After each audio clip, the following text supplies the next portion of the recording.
Okay, we are starting something that most other people don't really talk about, or I don't see that much. So we're going to start making videos probably every once in a while. And the first card we are doing,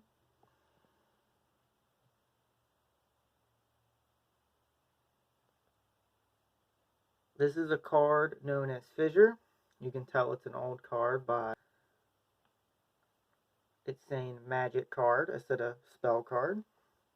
Now, you're probably thinking to yourself, why are you talking about such a boring card that only destroys the weakest monster your opponent controls? Well, it's better than you think, and we have 3 points of why it is still a versatile card from 1 to 10, a fun card from 1 to 10, and we're going to decide if it's obsolete or just old.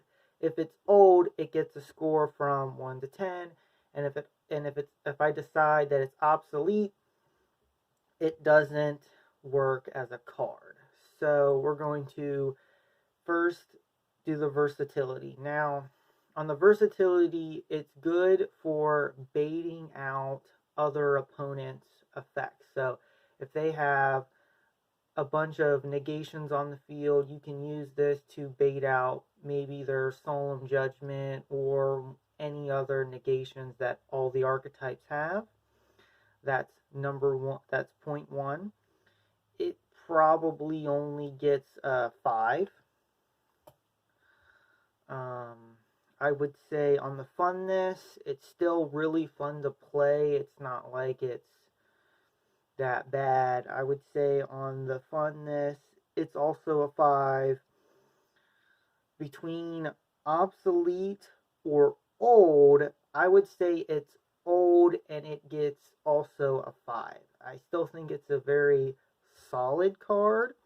It might not be the greatest old card, that's why it gets 5 across the board. It's also not the most coolest looking card, but it is pretty neat. You never really get to see what the monster is within Fissure, and you can take down some pretty strong monster with Fissure. I hope you guys enjoyed it. That's all I have to say. I would say the last thing on versatility is that this is a card, an older card, that you can still play at 3 and it not clog your hand up, at least in my opinion.